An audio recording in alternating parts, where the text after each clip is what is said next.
오늘 은혜, 하나님이 주신 은혜는요, 하나님의 뜻을 아는 것입니다. 이런 말씀으로 말씀을 나누고자 합니다. 참 제가 설교를 할 때마다 늘 한 얘기 또 하고 한 얘기 또 하도 여러분 새롭게 받아주시는 여러분 참 감사합니다. 그런데 이제 여러분, 콩나물 시루에 물을 부으면 물이 쫙 빠져나가는 것 같으나 콩나물이 어떡하죠? 자라는 것처럼 여러분들도 콩나물 조금씩 자라는 것처럼 여러분들과 믿음 안에서 자라고 있음을 믿습니다. 은혜가 여러분 안에 조금씩 여러분 들어가고 있음을 믿습니다. 오늘 은혜는요, 하나님의 뜻을 아는 것이다. 자, 이런 말씀을 나누게 될 텐데, 기존에 우리들이 가지고 있었던 생각들은 이런 것이 있었습니다. 우리가 원하는 것을 얻었을 때 우리는 뭐라고 얘기해요? 은혜를 받았다. 또 우리의 기도한 것이 이루어졌을 때 우리는 은혜를 받았다, 이렇게 이야기합니다. 이게 틀린 말은 아닙니다. 그러나 은혜라는 것은요, 이거보다 훨씬 더 깊은 차원의 것을 우리에게 이야기하고 있는 것입니다. 제가 목회를 하면서 그렇고요, 아마 여러분이 신앙생활 하면서도 참 해결하기 어려운 그런 고민 같은 것들을 다 가지고 있습니다. 우리들에게는요, 하나님을 믿는 우리들에게 이상적인 바람이 있고요, 실제적인 바람이 있습니다. 이상적인 바람이 뭐예요? 우리 현실에 근거한 것, 우리 욕망에 근거한 것이 아니라 하나님을 바라보면서 이루어지기를 원하는 것, 그게 이상적인 바람이고요. 그런데 우리들 가운데는요, 늘 실제 현실의 우리의 욕구 가운데서 우리들이 원하는 것들이 늘 존재하고 있습니다. 그러면 이 문제를 어떻게 풀어가야 될까? 다른 표현으로 이야기한다면 이 둘의 차이는 내가 하나님을 열망할 때 우리에게 와지는 마음과 또 내 육신의 욕망적인 것을 생각할 때 우리에게 와지는 것의 차이기도 합니다. 그래서 켄달이라는 사람이 쓴 하나님을 열망하는 책에 보면요, 이 두의 차이를 이렇게 설명하고 있어요. 한번 들어보세요. 하나님의 임재, 하나님의 더 큰 임재를 원하는 것과 하나님에게서 무언가를 더 받기 원하는 것 사이에 큰 차이가 있다. 하나님의 더 큰 임재를 원하는 것은 그분 자체를 원한다는 뜻이다. 하나님에게서 더 많이 받기만을 원하는 것은 그분이 내게 해줄 수 있는 특별한 것이 무엇인가에 집중하는 것입니다. 또 하나님의 더 큰 임재를 원하는 것은 그분이 좋아하시는 일에 집중하는 것입니다. 하나님에게 더 많이 받기를 원하는 것은 그분이 날 위해 무엇 해줄지를 집중하는 것. 하나님의 더 큰 임재를 맛보라는 것은요, 그분의 말씀을 잘 이해하게 되고요, 그분의 성령을 더 많이 받는다는 것입니다. 하나님에게서 더 많이 받기만 하려는 것은 내가 목표한 바를 얻기 위해 그분을 이용하는 것입니다. 하나님의 더 큰 임재를 맛보려는 것은 그분이 누구인지를 알게 되는 것. 하나님에게서 더 많이 받기만 하려는 것은 나만을 주목하는 것. 하나님의 더 큰 임재를 맛보려는 것은 그분의 뜻을 높이려는 것. 하나님에게서 더 많이 받기만 하려는 것은 내 관심사를 높이려는 것. 이렇게 이야기하고 있어요. 분명히 하나님을 바라보는 그 은혜와 내 욕망을 채우려고 하는 은혜 사이에는요, 이런 차이가 있는 것 같습니다. 자, 우리들이 착각하는 것, 하나님의 뜻은 어떤 것일까? 오늘 이 자리에 나와 있는 모두 여러분들이 제가 이렇게 요청했고 해서 여러분이 올린 기도의 제목들이 다 저한테 있어요. 우리 그리스도인들은요, 다 하나님의 뜻을 알기를 원하는 그런 마음들이 다 있는 것입니다. 그렇죠? 적어도 이 새벽에 나와 기도하는 여러분들은요, 하나님의 뜻, 나는 그런 거 필요 없다, 내 원하는 것만 받았으면 된다, 그렇게 작심하고 나온 분은 하나도 없을 것이에요. 그래서 우리는 그동안 신앙생활 하면서 또 하나님의 뜻을 어떻게 할까, 이런 많은 설교, 이런 공부들을 교회를 다니면서 우리는 배워왔고 들어왔어요. 하나님의 말씀이 우리들에게 유익하다는 것도 우리는 너무 잘 알고 있습니다. 근데 저는 오늘 말씀을 풀어가면서 하나님의 뜻을 알기라고 하는 것보다 오늘 말씀하라고 된 핵심은 무엇이냐면, 어쩌면 하나님의 뜻을 분별하기라고 해서 더 정확할 것 같습니다. 우리가 죄를 판단하고 죄를 알면 그것으로 인해서 율법의 지배를 받는다고 이야기했습니다. 제가 계속 이야기했고요. 그런데 하나님의 뜻을 분별할 때 우리들에게 은혜가 임하는 것입니다. 하나님의 뜻을 분별하기 시작할 때 우리들에게서 자유함을 경험하게 됩니다. 자, 말씀을 한번 적용해 볼게요. 목회하는 이 교회 안에서 그렇고 우리가 그게 큰 공동체는 아닌 이 교회 안에서도요, 늘 이렇게 목사님의 뜻을 아느냐 모르느냐 이것이요 남용되는 경우가 있습니다. 우리 교회는 아니고요. 다른 교회에서 어떤 분이 이렇게 얘기합니다. 우리 교회에서 일을 하는데 제일 쉬운 방법이 누구한테 가서 이거 목사님의 뜻이야 그러면 일이 쉽대요. 여러분, 우리 주변에서 하나님 믿는 사람들이 제일 쉽게 신앙을 이용하는 게 있습니다. 그게 뭔지 아십니까? 이게 하나님의 뜻입니다. 그러면요, 하나님 믿는 우리들이요, 누가 하나님의 뜻이래 그러면요 왠지 이상해요. 아무도 모르는 사람이어서 하나님이 저에게 이렇게 뜻을 보여주셨습니다. 이렇게 이야기하면 참 신기합니다. 하나님의 뜻이라고 이야기하는 순간 우리들에게요 자유가 사라져요. 하나님의 은혜가 우리 가운데 존재하지 않습니다. 하나님의 뜻이라고 하는 것을 우리가 빙자함으로 인해서 많은 사람들이 자유를 빼앗기고 있습니다. 제가 여기서 막 뜨겁게 열심히 기도하다가 제가 알딸딸해져 갖고 이것이 성령님의 뜻입니다. 이렇게 하셔야 합니다. 이렇게 하셔야 합니다. 그러니까 우리들이 주변에서 우리가 흔히 이야기하는 사이비 이단이라는 교회들의 특징이 뭐냐면, 그 교회 사이비 이단의 특징, 목회자의 특징이 뭐냐면 하나님의 뜻입니다. 하나님의 뜻입니다. 이런 말을 굉장히 자주 한다는 거예요. 그리고 하나님의 뜻이라고 하는 그 말을 들으면 거기에 있는 성도, 교인들은 뭐라고 벌벌 떠는 거예요. 그래서 제사도 갖다 바치고 막 들어가서 하는 거예요. 신기하죠? 하나님의 뜻을 이야기하는데 자유와 은혜가 존재하지 않습니다. 제가 제일 중요한 것을 말씀드리는데, 하나님의 뜻을 안다고 하는 것은요 사실 더 중요한 것이 있습니다. 그게 뭐냐면 하나님의 뜻을 분별할 때 우리들에게는요 은혜를 경험하게 되는 것입니다. 자, 이게 어떤 의미일까? 우리들이 하나님을 인격적으로 알고 그분과 친밀하지 않으면요 하나님의 뜻이라고 하는 이것은요 굉장히 상대적이고 나와는 관계가 없는 것이에요. 누가 그렇게 이야기하는 것입니다. 나와 하나님이 친밀하지 않으면. 그래서 우리들에게 종종 중요한 것은 오늘 우리들이 인격적으로 하나님을 알을 통하여 우리들이 어떻게 은혜 속으로 들어갈 수 있는가. 자, 예를 들자면 만약에요. 여러분, 만약에 어떤 분이 우리 교인들에게 전화를 했어요. 글쎄, 제가 목사님이 갑자기 급한 일이 생겨서 목사님 지금 전화할 사정이 안 되니까 돈 좀 보내달라고. 보이스피싱이겠죠. 그랬다고. 그러니까 교인이 목사님이 급한 일이 생겼다고 돈을 보내달라고 하니까 이 교인이 그래? 그러면서 바로 돈을 보내지 않고 또 다른 교인한테 물어봐요. 권사님, 집사님 그 진짜야 가짜야? 그렇게 얘기하는 거죠. 근데 제가 만약에 이런 상황이 있었다 그랬다면 제가 이렇게 생각할 수 있겠죠. 아니, 나하고 그렇게 오랫동안 신앙생활을 했는데 설교를 드리면서 제 인격이 이 정도밖에 되지 않는다고 생각하십니까? 아니, 제가 어떤 교인을 시켜서 누구를 시켜서 돈이 필요하니 돈을 보내주세요 말할 정도로 제 인격이 그 정도밖에 되지 않으십니까? 제가 얘기 설교하면서 목회자는 모래바닥에 코 박고 쳐 죽어도 돈 없다는 말 한 거 아니라고. 이렇게 신앙생활을 하고 저와 함께 나와 함께 하면서도 저희 인격을 그렇게 믿지 못하니 관계 속에서 자유함이 존재하지 않는 것입니다. 여러분, 우리가 하나님을 믿는다고 하는데 하나님의 인격을 알지 못하면, 하나님의 뜻이 분별되지 아니하면 하나님이 하신 일 가운데서 우리들이 자유함과 은혜를 누리지 못하는 것입니다.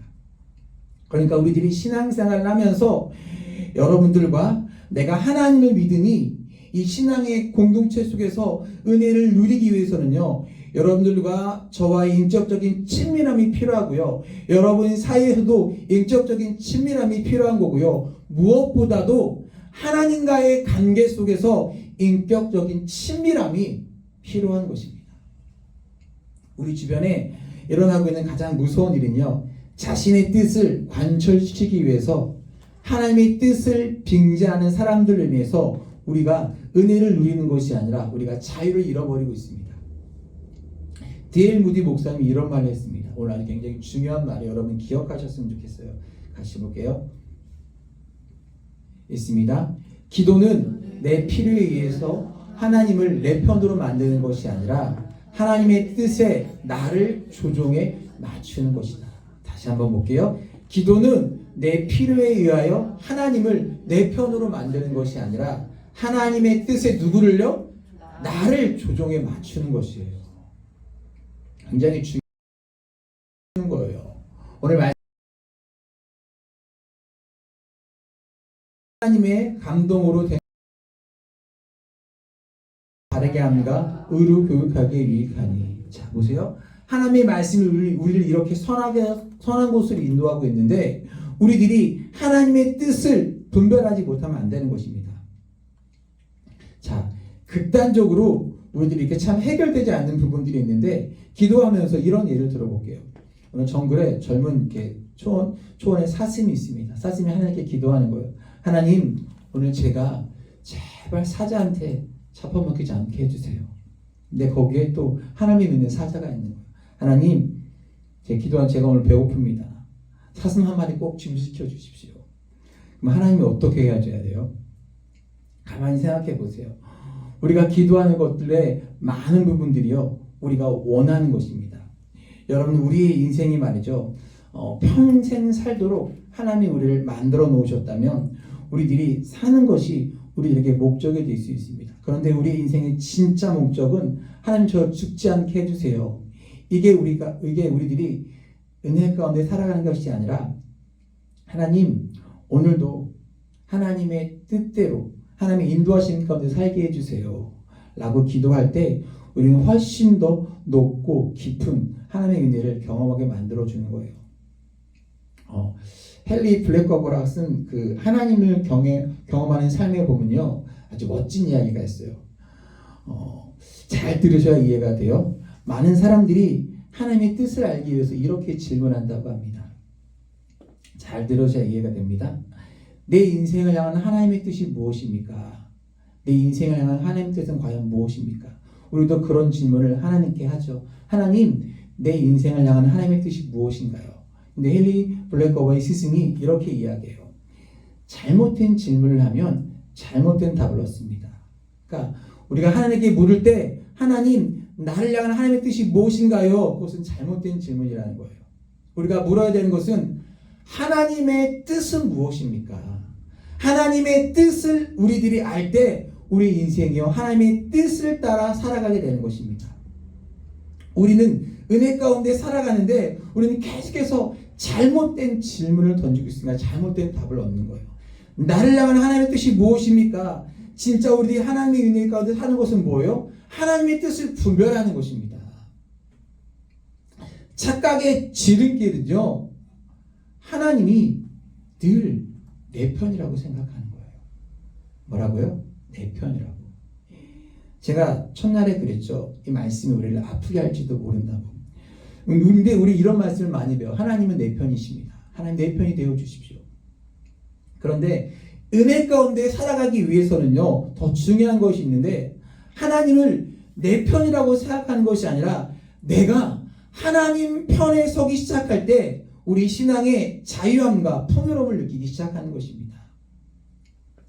예를 하나 들어볼게요. 한국교회에서 있었던 일이에요.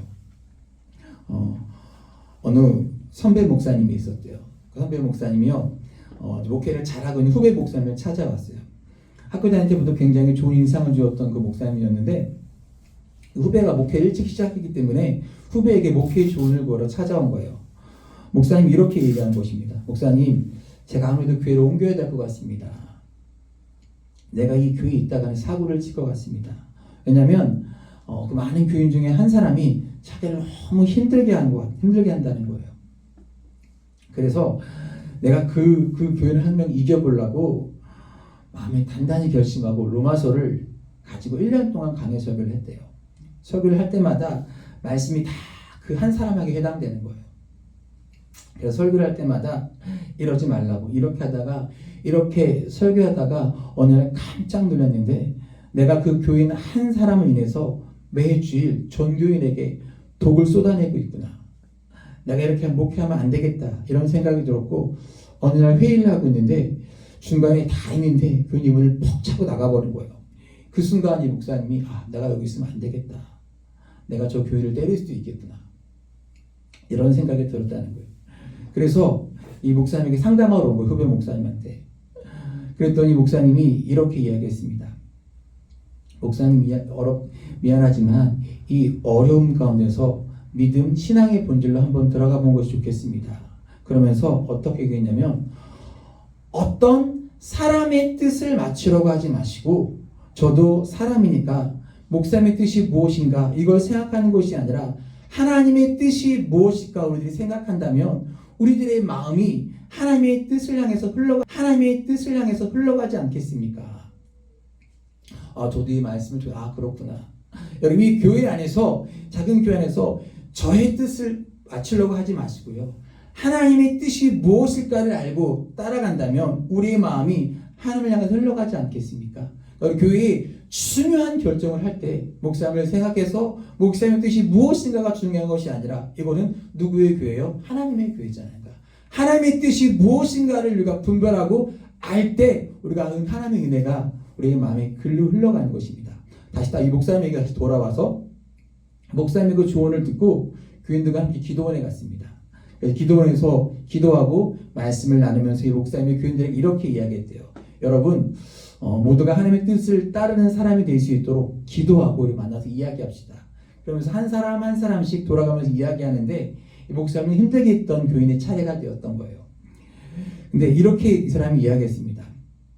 하나님, 우리 목사님이 하나님의 말씀을 절대로 왜곡하지 않는 목사님 되도록 도와주십시오. 결국 이 목사님이요 사임하고 떠났어요. 저는 이 되어진 일들을 보면서 하나님을 내 편으로 생각하는 한 누구도 사람은 변하지 않습니다. 하나님은 내 편이라고 생각하는 그 사람은 누구도 용납하지 못하는 것입니다. 저는 몰라요. 자세한 내용은 목사님이 잘못한 것인지 그 성도가 잘못한 것인지. 그러나 분명한 것은 하나님은 내 편이십니다. 그 뜻이 꺾이지 않고 내가 하나님의 편이 되어 보기를 원합니다라고 내가 바뀌지 않는다면 은혜는요 우리 가운데 임하지 않습니다. 저는 은혜라고 하는 것은요 자유함과 굉장히 일맥상통한 의미를 지니고 있다고 생각해요. 자유함이란 지금 무언가를 내가 자유롭게 할 수 있는 그런 자유함은 그런 신앙적인 자유함이 아니에요. 하나님의 뜻이 우리 안에서 자유롭게 이루어질 수 있도록 내가 변해질 때 그 자유함으로 인해서 우리들이 누릴 수 있는 것이 하나님의 은혜입니다. 여러분 조금만 더 생각해 보세요. 내 안에 하나님의 뜻이 자유롭게 역사하고 계셔. 하나님의 뜻이 내 안에서 역사할 수 있도록 내가 준비되어 있습니다. 그때 우리들이 내 속에서 역사하신 하나님의 은혜를 경험하게 되는 것입니다. 올바른 선택에 관한 문제라고 이야기합니다. 다시 한번 오늘 본문을 볼 텐데 거기서 모든 성경은 하나님의 감동으로 된 것으로 교훈과 책망과 바라게 함과 의를 교육하기 유익하다고 되어 있습니다. 하나님의 뜻을 분별하는 데 있어서 뒤로 왜 안 넘어갈까요? 하나님의 뜻을 선택하는 문제에 있어서 우리를 힘들게 하는 것은 무엇일까요? 선택과 구분에 대한 문제라는 생각을 합니다. 제가 또 하나의 예를 들 텐데 어떤 사람이 이렇게 기도합니다. 하나님 저에게 좋은 직장을 주셔서 제가 그곳에서 좋은 사람으로 쓰임받게 해주세요. 저는 이 기도가 저는 잘못된 것이 없다고 생각해요. 우리에게 생명도 주셨고 사명을 주셨으니까 좋은 직장, 좋은 사람이 되게 해주세요. 근데 하나님께 기도를 딱 하고 기도를 들으시고 딱 한 군데, 이렇게 딱 한 군데만 직장을 허락해 주신 것이 아니라 기도를 끝났는데 여러 군데서 연락이 오는 거예요. 올바른 기도를 했는데 고민이 생겼습니다. 하나님의 은혜를 느낀 것이 아니라 고민스러워졌어요. 여기서 우리가 깨달아야 될 것은 무엇이냐면 하나님의 은혜로 넘어가는 과정에 있어서 우리에게 중요한 것은요 단순한 선택의 문제가 아니라 올바른 선택에 대한 우리가 하나님께 기도하고 하나님의 뜻을 알기 위해서 우리들이 기도할 때 하나님의 말씀은 하나님의 성경은 모든 감동으로 되어 있어서 우리를 교훈하고 책망하고 바르게 하고 우리를 교육하게 유익한 이 하나님의 말씀이 우리들 속에서 어떻게 구별되냐의 문제인 것입니다. 기도에 하나님 응답해 주셨는데 그 기도로 하나님의 은혜가 임했다고 생각했는데 은혜를 누릴 수가 없게 된 거예요. 사실 우리들이 하나님께 기도할 때 우리들이 하나님의 뜻을 분별한다고 하는 것은요. 자, 오늘 말씀에 이제 결론적으로 해당하는 부분인데 우리가 하나님의 뜻을 분별한다고 하는 것은 내가 이렇게 분별을 해야지라고 하는 것도 중요하겠지만 제가 지금 첫날부터 지금까지 쭉 계속해서 여러분에게 이야기하는 하나의 맥이 있어요. 뭔지 기억하세요? 하나님과의 친밀한 관계 속에 들어갈 때 우리들에게 분별이 되는 것입니다. 선택 분별이요. 하나님과의 친밀한 가운데 있는 것입니다. 하나님과 친밀하게 지낸다면 그 친밀함을 유지하기 위해서 우리가 해야 되는 것이 무엇인지 아십니까? 우리에게는요. 희생이라고 생각하고 포기라고 생각하는 일들이 그렇게 어려운 일이 아니라는 것을 깨닫게 됩니다. 우리가 하나님과의 친밀한 가운데서 우리의 인생의 선택이 이루어진다면 그 선택이 정말 귀한 것이구나. 이게 내게 포기가 아니라는 것을 우리가 알게 되는 것이에요. 제 인생에도요. 많은 선택과 포기가 존재해 왔습니다. 사역자 얘기를 제가 들었을 때 부모님부터 목회자가 아닌 일반 직업을 택하라는 수많은 권유가 있었어요. 때마침 형이 공무원 시험에 합격했어. 경찰 공무원 시험에. 너도 공부해서 경찰 공무원 되라. 아니요. 저는 계속 이걸 할게요. 너 막 하고 있는데 너 다른 직업 하면 안 되겠니? 다른 거 하면 안 되겠니? 제게 수많은 유혹과 수많은 그런 권유가 들어왔어요. 일반 직업을 선택하고 다른 길을 하라는. 제가 사역자가 아니었다라면 알 수 없는 일이긴 하지만 지금보다 더 경제적 윤택하지 않았을까? 그렇다고 사역자가 너무 후회하느냐? 또 그렇지는 않습니다. 여러분, 우리 삶에는요 여러 가지 선택지들이 있습니다. 하나님과 우리들이 친밀하게 되어서 하나님이 어떤 분이신지를 알게 될 때 우리들의 삶에 선택하는 선택은요 그 포기로 인해서 불행한 삶이 아니라 우리가 옳은 것을 선택한 것에 대한 기쁨이 포기의 아쉬움보다 훨씬 더 앞서가는 것입니다. 여러분 이 새벽 시간에 일주일 동안 거의 잠을 포기하고 나와 있어요. 나는 이 어려운 상황 가운데 하나님을 예비하고 기도하는 시간이야. 야, 이건 내가 정말 잘한 선택이었어 생각하는 경우와 나는 이것 때문에 특세 때문에 목사님의 무언의 압력과 체면과 내가 잠자는 것 시간을 희생하고 여기 있어. 개 피곤해. 졸려. 이렇게 생각하는 건 굉장히 다른 차원의 문제예요. 내가 잘한 선택이었어. 어쩔 수 없이 나왔어. 굉장히 다른 것입니다. 여러분의 삶에 여러분들이 선택하는 하나님과 동행하는 여러분의 삶에 가치의 소중함을 우리 분명히 알고 그 뜻을 우리 선택하게 될 때 우리에게 찾아오는 자유함과 하나님의 은혜가 있는 것입니다. 그래서 제가 첫날부터 계속 여러분들에게 이야기하는 게 여러분 우리들 속에 필요한 게 하나님과의 친밀함입니다. 우리가 예수 안에 거하기 시작할 때 우리들이 무엇을 해야 되느냐 행위에 대한 문제가 아니라 우리 주님과의 친밀함이 우리를 인도해 주고요. 우리로 하여금 무언가를 결정하게 만들어 주고요. 친밀함 가운데서 소중한 것을 결정하게 되었을 때 우리들에게 기쁨이 넘치는 것입니다. 이것이 은혜 가운데 살게 되는 삶입니다. 그래서 오늘 여러분들에게 그러한 소원이 있었으면 좋겠습니다. 하나님, 제가 오늘 주님과의 친밀한 가운데 들어가게 하여 주옵소서. 친밀함. 우리가 친밀함을 다시 이렇게 생각해 봅시다. 우리가 어떤 길을 찾아가는데 두 가지 방법이 있어요. 하나는 지도를 보고 가는 방법이 있고 하나는 집주인과 함께 동행하는 것이 있습니다. 어떤 게 쉽습니까? 어떻게 가는 게 쉬워요, 여러분? 새벽이라고 대답도 안 하는 거예요?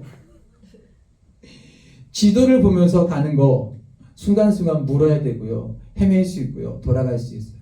집주인과 가면요, 돌을 필요도 없고 집주인이 길을 잘하니까 가장 빠른 길을 찾아간 것입니다. 그냥 따라가면 돼요. 우리가 하나님과의 친밀한 가운데 거한다고 하는 것은요, 우리의 삶에 그런 역사가 일어나는 거예요. 어떤 역사? 하나님과 함께 이렇게 동행하며 그렇게 심각하게 묻지 않아도요, 우리가 심각하게 고민하지 않아도요, 이게 하나님의 뜻이 무엇인가를 알면 우리의 삶에는요, 옳은 선택들이 나타나게 됩니다. 네, 아멘 나왔어요. 제가 이해하는 하나님은요, 여러분도 저는 그렇게 믿었으면 좋겠는데, 우리가 실수했다고, 저희 집에도 보면 식탁에 보면 맨날 물 따는 걸 실수하고 떨어뜨리고 맨날 물을 쏟는 데가 있어요. 그러면 처음에는 조심해 하다가 어떨 때는 너는 맨날 그러냐 이렇게 화를 낼 때가 있는데, 우리 하나님은요, 우리가 실수했다고 너는 맨날 이렇게 실수만 하냐. 아니, 우리들이 하나님과 친밀하고 동행한다고 하는데 내가 하나님을 잘 모르겠어요. 아직 그렇게 친밀하지 않아요. 그래서 우리들이 잘못한 결정에 대해서 하나님께서 우리들에게 잘못했다고 책망하는 분이 아니라, 우리들이 잘 알아듣지 못했을 때, 우리들이 이해하지 못할 때 하나님 우리에게 다가오셔서 더 큰 소리로 말씀하시고 더 이해시켜 주려고 말씀하시는 분이지, 누군가를 통해서 하나님의 뜻을 알게 하시는 분이지, 우리가 하나님과 동행하기로 결정했을 때 우리들이 잘못했던 결정에 대해서 하나님이 우리를 질책하시거나 책망하는 분이 아니라는 것입니다. 저에게는요, 그런 믿음이 있어요. 제가 하나님과 동행하고 목회한다고 결정했을 때, 제가 기질상으로는요, 상당히 선택장애가 있어요. 이거 뭘 어떻게 해야 되지? 어떻게 결정해야 되지? 그런데요, 목회를 하면서 주의를 하게 될 때, 어떤 것을 결정해야 할 그때는요, 어떨 땐 주저없이 결정할 때가 있어요. 결정을 참 쉽게 할 때가 있습니다. 참 쉽죠. 왜냐하면 제 마음속에 어떤 생각이 있냐면, 아니면 하나님이 막으시겠지, 원하시면 하나님이 이끄시겠지. 그러니까 제가 어떤 생각을 하면 하나님이 막으실 때는 멈추면 되고요, 하나님과 동행하면서 하나님이 막으시면 멈추면 돼. 하나님이 이끄시면 용기 있게 그 길을 가면 되는 거예요. 우리가 그렇게 부러워하는, 높게 생각하는 사도 바울도요, 환상도 보았고 그의 많은 사역의 부분들 가운데 하나님과 동행하며 그가 결정한 일들이 있었습니다. 근데 그러다 보니까 하나님이 사도 바울의 길을 막으실 때가 있었어요. 중요한 건 뭐예요? 사도 바울이 분명히 하나님과 동행하는데 하나님의 길을 막으시니까 사도 바울이 거기서 묻는 거예요. 이게 하나님 뜻이 아닌가 봐. 여러분, 만약 우리가 우리의 능력에 의해서 하나님의 뜻을 분별하고 우리의 능력으로 올바른 결단을 할 수 있다고 하면 우리에게는 소망이 없어요. 근데 하나님과 함께 우리들이 동행하면서 친밀하며 하나님의 뜻을 알 수 있다고 하는 것은요, 우리의 능력이 아니라 하나님이 우리와 함께 하시면서 하나님이 끊임없이 우리에게 다가오셔서 말씀하시고 친밀하게 이야기하시는 것입니다. 그 친밀함을 유지하는 거예요. 유명한 종교개혁자 마틴 루터가 이렇게 찬양했잖아요. 내 힘만 의지할 때는 패할 수밖에 없으나 힘 있는 장소에 나와서 날 대신하여 싸운다고. 이제 말씀을 마무리하는데요, 우리가 하나님의 뜻을 알기 위해서 기억해야 될 것은요, 원수의 생각이 무엇인지 알고 버리는 것이 중요한 것이 아니라 하나님의 생각을 알고 살아가는 것이 중요한 일입니다. 여러분들이 기도할 때, 우리 신앙생활을 할 때 이게 하나님의 뜻인지 아닌지 분별할 수 있는 아주 중요한 근거가 있어요. 뭐냐면 하나님의 성품에 근거한 것입니다. 하나님이 기뻐하시는지를 생각해 보는 거예요. 여러분, 우리가 기도할 때도요, 부정적인 생각이 들 때가 있어요. 새벽에 나와서 기도하는데 하나님 너무 하시는 거 아닙니까? 때때로 기도할 때 너무 힘들어서 포기하고 싶고 죽고 싶은 생각이 들 때가 있고 나에겐 소망이 없습니다. 그런데 우리에게 부정적인 생각이 들고 잘못된 생각이 드는 거는요, 우리 자연적인 인간 누구나 찾아오는 그런 감정이에요. 근데 하나님의 성품이 지금 내가 하고 있는 이 생각과 맞는지를 구분할 줄 아셔야 돼요. 다시 얘기해요. 하나님의 성품이 지금 내가 하고 있는 이 생각과 맞는지를 구분할 줄 아셔야 해요. 제가 처음에 예를 들었죠. 누가 목사님 이러시는데 이렇고 이렇대. 그때 뭐를 생각해야 돼요? 적어도 제가 어떤 사람인지, 어떤 성품의 사람인지를 알면 여러분들이 고민하지 않을 수 있고요. 오늘 여러분들이 정말 중요한 일을 결정하는 이 시기 가운데서 하나님의 성품, 하나님의 말씀, 하나님이 어떤 분이신가를 분명하게 우리에게 기준이 되기 시작할 때 우리는 하나님과 동행하며 은혜 가운데 우리들이 들어가게 될 것입니다. 계속해서 은혜에 관한 말씀을 쭉 한 주간 나누잖아요. 오늘은 하나님의 뜻을 아는 것, 하나님의 뜻을 분별하는 것, 하나님의 성품을 아는 것, 하나님과 함께 동행함을 통해서 여러분들에게 포기가 아닌 선택의 기쁨과 은혜를 누릴 수 있는 여러분들에게를 간절히 소원하고 우리가 찬양할 텐데, 여러분 기도하는 중에 여러분이 떠오르는 생각과 하나님의 말씀들, 이것이 하나님의 성품입니까? 이것이 하나님의 기뻐하시는 일이십니까? 그 또한 위대한 결단이 여러분의 삶을 기쁘게 할 수 있는 역사가 있기를 주의 이름으로 간절히 축복합니다.